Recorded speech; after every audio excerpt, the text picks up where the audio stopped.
जय श्री राधे। पूज्य श्री सद्गुरुदेव भगवान के चरणों में प्रणाम। पूज्य श्री चैतन्य महाप्रभु जी का जीवन चरित्र।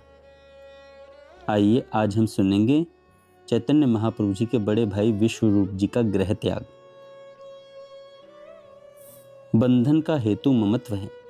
ममत्व का संबंध मन से है। जिसने मन से ममत्व को निकाल दिया वह तो नित्य मुक्त ही है। उसके लिए न कोई अपना है न पराया। वह तो अनेक रूपों में एक ही आत्मा को चारों ओर देखता है। फिर वह संकुचित सीमा में अपने को आबद्ध नहीं रख सकता।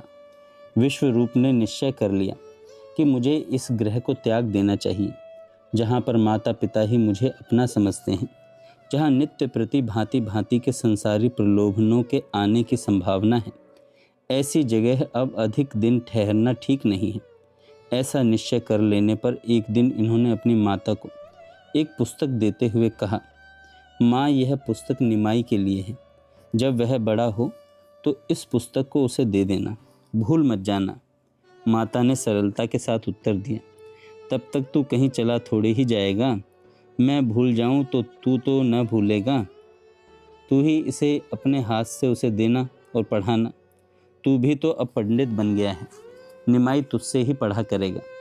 विश्वरूप ने मानसिक भावों को छिपाते हुए कहा, हाँ ठीक है, मैं रहा तो दे ही दूंगा, किंतु तू भी इस बात को याद रखना। भोली भाली माता को क्या पता कि मेरा विश्वरूप अब 2 ही 4 दिन का मेहमान है। 2-4 दिन के बाद फिर इसकी मनमोहिनी सूरत हम लोगों को कभी भी देखने को न मिल सकेगी। माता अपने काम धंधे में लग गई। जाड़े का समय है, खूब कड़ाके का जाड़ा पड़ रहा है। सभी प्राणी जाड़े के मारे गुड़मुड़ी मारे रात्रि में सो रहे हैं। चारों ओर नीरवता का साम्राज्य है। कहीं भी कोलाहल सुनाई नहीं पड़ता। सर्वत्र स्तब्धता छाई हुई है। ऐसे समय विश्वरूप को निद्रा कहाँ। वे तो भविष्य जीवन को महान बनाने की ऊहापोह में लगे हुए हैं। घर में एक बार दृष्टि डाली, एक और माता सो रही हैं। उसके पास ही चुपचाप निमाई आंख बंद किए शयन कर रहे हैं। मिश्र जी दूसरी ओर रजाई ओढ़े खाट पर सो रहे हैं। विश्वरूप ने एक बार खूब ध्यान से पिता की ओर देखा। सिर के बाल पके हुए थे, मुख पर झुर्रियाँ पड़ी हुई थीं। हमेशा गृहस्थी की चिंता करते रहने से उनका स्वभाव ही चिंता में बन गया था। सोते समय भी मानो वे किसी गहरी चिंता में डूबे हुए हैं। निर्धन वृद्ध के चेहरे की ओर देखकर एक बार तो विश्वरूप अपने निश्चय से विचलित हुए। उनके मन में भाव आया, पिता वृद्ध हैं, आजीविका का कोई निश्चित प्रबंध नहीं। निमाई अभी निरा बालक ही है, घर का काम कैसे चलेगा। किंतु थोड़ी ही देर बाद वे सोचने लगे, अरे मैं यह क्या सोच रहा हूँ। जिसने इस चराचर विश्व की रचना की है, जो सभी के भरण पोषण का पहले से ही प्रबंध कर देता है, उसको कर्ता न मानकर मैं अपने में कर्तापने का आरोप क्यों कर रहा हूँ। वृत्ति तो सबकी वही चलाता है, मनुष्य तो निमित्त मात्र है। विश्वंभर ही सबका पालन करते हैं। मुझे अपने सत्य संकल्प से विचलित नहीं होना चाहिए। यह सोचकर इन्होंने सोती हुई माता को मन ही मन प्रणाम किया। छोटे भाई को एक बार प्रेम पूर्वक देखा और धीरे से घर से निकल पड़े। संकेत के अनुसार लोकनाथ उन्हें गंगा तट पर तैयार बैठे मिले। दोनों एक दूसरे को देखकर अत्यंत ही प्रसन्न हुए। अब उन्हें यह चिंता हुई कि रात्रि में गंगा पार किस प्रकार जा सकते हैं। अब बहुत ही शीघ्र प्रातःकाल होने वाला है। इधर उधर कहीं जाएंगे तो पहचाने जाने पर पकड़े जाएंगे, इसलिए गंगा पार जाए बिना क्षेम नहीं। उस समय नाव का मिलना कठिन था। दोनों ही युवक निर्भीक थे। जीवन का मोह तो उन्हें था ही नहीं। मनुष्य इस जीवन रक्षा के लिए ही साहस के काम करने से डरा करता है। जिसने जीवन की उपेक्षा कर दी, जिसने अपने शीश को उतारकर हथेली पर रख लिया है, वह संसार में जो भी चाहे कर सकता है। उसके लिए कोई काम कठिन नहीं। असंभव तो उसके शब्दकोश में रहता ही नहीं है। ये दोनों युवक भी भगवान का नाम लेकर पतित पावनी कलिमलहारिणी भगवती भागीरथी की गोद में बिना शंका के कूद पड़े। मानो आज वे जलती हुई भव दावाग्नि से निकलकर जगत जननी माँ जानवी की सुशीतल क्रोड़ में शाश्वत शांति के निमित्त सदा के लिए प्रवेश करते हों। गंगा जी के किनारे रहने वाले छोटे छोटे बच्चे भी खूब तैरना जानते हैं। फिर ये तो युवक थे और तैरने में प्रवीण थे। सामान इन लोगों के पास कुछ था ही नहीं। इसलिए निर्विघ्न गंगा पार हो गए। जाड़े का समय था, शरीर के सभी वस्त्र भीग गए थे, किंतु इन्हें इस बात का ध्यान ही नहीं था। शीतोष्ण आदि द्वंद्व तभी तक बाधा पहुंचा सकते हैं जब तक कि शरीर में ममत्व होता है। शरीर से ममत्व कम हो जाने पर मनुष्य द्वंद्वों की वेदना से ऊंचा उठ जाता है, तभी वह निर्द्वंद हो सकता है। विश्वरूप निर्द्वंद हो चुके थे, वे गीले वस्त्रों से आगे बढ़ चले। इसके पश्चात विश्वरूप जी का कोई निश्चित वृत्तांत नहीं मिलता। पीछे से यही पता चला कि इन्होंने किसी अरण्य नामक सन्यासी से सन्यास ग्रहण कर लिया और इनके सन्यास का नाम हुआ शंकरारण्य। इनके सन्यासी हो जाने पर लोकनाथ ने इनसे सन्यास लिया। 2 वर्षों तक ये भारत के अनेक तीर्थों में भ्रमण करते रहे। अंत में महाराष्ट्र के परम प्रसिद्ध तीर्थ पंढरपुर में इन्होंने श्री विट्ठलनाथ जी के क्षेत्र में अपना यह पांच भौतिक शरीर त्याग कर दिया। देह त्याग के पूर्व इन्होंने अपना स्वकीय तेज श्री मन माधवेंद्रपुरी के आश्रम में उनके परम प्रिय शिष्य श्री ईश्वरपुरी को प्रदान कर दिया था।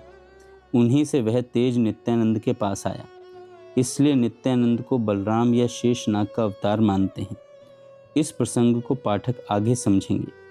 इधर प्रातःकाल हुआ। मिश्र जी ने देखा विश्वरूप शैया पर नहीं है। इतने सवेरे पिता से पहले वे उठकर कहीं नहीं जाते थे। पिता को एकदम शंका हो गई। उन्होंने शैया के समीप जाकर देखा। पहले तो सोचा गंगा स्नान के लिए चला गया होगा, किंतु जल पात्र और धोती तो ज्यों की त्यों रखी है। थोड़ी देर तक वे चुप रहे, फिर उनसे नहीं रहा गया। उन्होंने यह बात शची देवी से कही। शची देवी भी सोच में पड़ गई।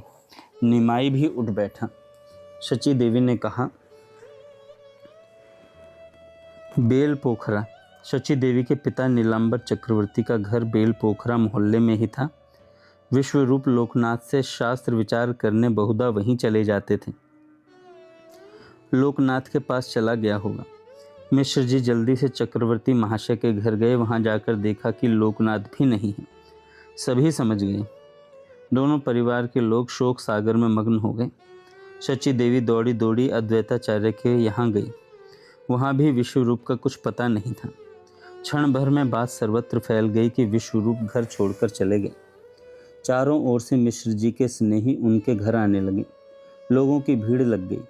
अद्वैताचार्य को भी अपने शिष्यों के साथ वहाँ आ गए। अद्वैताचार्य जी भी अपने शिष्यों के साथ वहाँ आ गए। सभी भांति भांति की कल्पनाएं करने लगे। कुछ भक्त कहने लगे, अब घोर कलयुग आ गया है। साधु ब्राह्मणों का मान नहीं, वैष्णवों को सर्वत्र अपमानित होना पड़ता है। धर्म कर्म सभी लोप हो गए हैं। अब यह संसार भले आदमियों के रहने योग्य नहीं रहा। हमें भी सर्वस्व छोड़कर विश्व के ही मार्ग का अनुसरण करना चाहिए। कुछ कहते, भाई विश्वरूप को हम इतना निष्ठुर नहीं समझते थे। उसने अपने छोटे भाई का भी तनिक मोह नहीं किया। मिश्र जी की आंखों से आंसू की धारा बह रही थी। वे मुख से कुछ भी नहीं कहते थे। नीची दृष्टि किए वे बराबर भूमि की ओर ताक रहे थे। मानो उन्हें संदेह हो गया था कि इस भूमि ने ही मेरे प्राण प्यारे पुत्र को अपने में छिपा लिया है। इधर शची देवी की करुण रुदन को सुनकर पत्थर भी पसीजने लगे। माता जोर जोर से दहाड़ मारकर रुदन कर रही थी। विश्वरूप के गुणों का बखान करते करते माता जिस प्रकार गौ अपने बच्चे के लिए आतुरता से रंभाती है, उसी प्रकार शची देवी उच्च स्वर से विलाप कर रही थी। वे बार बार कहती, बेटा इस बूढ़ी को अधजली ही छोड़कर चला गया। यदि मेरा और अपने बूढ़े बाप का कुछ ख्याल न किया तो न सही, अपने छोटे भाई की ओर भी तूने नहीं देखा। माता के विलाप को सुनकर निमाई भी जोर जोर से रोने लगी। रोते रोते वे एकदम बेहोश हो गए। भ्रातृ वियोग का स्मरण करके तथा माता पिता के दुख को देखकर निमाई मूर्छित हो गए। उनका संपूर्ण शरीर संज्ञा शून्य हो गया। आसपास की स्त्रियों ने जल्दी से निमाई को उठाया, उनके मुख में जल डाला। स्त्रियां शची देवी को समझा रही थी, शची अब रोने से क्या होगा, धैर्य धारण करो। तुम्हारे पुत्र ने कोई बुरा काम तो किया ही नहीं। तुम्हारी सैकड़ों पीढ़ियों को उसने तार दिया। भगवान की भक्ति से बढ़कर और क्या है। अब इस निमाई को देखकर धैर्य धारण करो। देख, तेरे रुदन से यह बेहोश हो गया है, इसका ख्याल करो। लोग मिश्र जी से कह रहे थे हम उत्तर की ओर जाते हैं, 4 आदमियों को दक्षिण की ओर भेजो। लोकनाथ के पिता 2-4 आदमियों को लेकर गंगा पार जाएं। अभी 2-4 कोस ही तो पहुँचे होंगे, हम उन्हें जल्दी ही लौटा लाएंगे। इन सब लोगों की बातें सुनकर ऊपर दृष्टि उठाकर मिश्र जी ने साहस के साथ कहा, अब भाई कहीं जाने से क्या लाभ, विश्वरूप बालक तो है ही नहीं। यदि उसकी ऐसी ही इच्छा है तो भगवान उसकी मनोकामना पूर्ण करे। यदि उसे सन्यास में ही सुख है तो वह सन्यासी ही बनकर रहे। आप सब लोग भगवान से यही प्रार्थना करें कि वह सन्यासी होकर अपने धर्म को यथा रीति पालन करता रहे और फिर लौटकर घर में ना आवे। पिता के ऐसे साहसपूर्ण वचनों को सुनकर सभी को बड़ा आनंद हुआ। सभी इसी संबंध की बातें करते हुए सुखपूर्वक घर लौट गए। माता पिता ने तो धैर्य धारण किया, किंतु उनके हृदय में सर्वगुण संपन्न पुत्र के वियोग के कारण एक गहरा सा घाव हो गया, जो अंत तक बना रहा। मिश्र जी तो एक ही घाव को लेकर इस संसार से विदा हो गए, किंतु वृद्धा शची के तो आगे चलकर एक और भी बड़ा भारी घाव हुआ था, जिसकी मीठी मीठी वेदना का रसास्वादन करते हुए उसने अपना संपूर्ण जीवन इसी प्रकार वेदना में ही बिताया। गृहस्थ में जहाँ अनेक सुख और आनंद के अवसर आते हैं, वहाँ ऐसे दुख के भी प्रसंग बहुत आते हैं, जिनके स्मरण मात्र से छाती फटने लगती है। जगत जननी सीता जी जब अपने प्राणनाथ श्री रामचंद्र जी के वियोग से अत्यंत ही व्यथित हो उठी और उनकी वेदना असहनीय होगी, तब उन्होंने रोते रोते बड़ी ही मार्मिक वाणी में हनुमान जी से ये वचन कहे थे, वे जितात्मा सत्यवादी महात्मा धन्य हैं, जिन्हें प्रिय की प्राप्ति में न तो सुख होता है और न अप्रिय की प्राप्ति में अधिक दुख व्यथा हो सकती है, जिनकी वृत्ति सुख दुख में समान रहती है। ऐसे महात्माओं के चरणों में बार बार प्रणाम है। जय श्री राधे।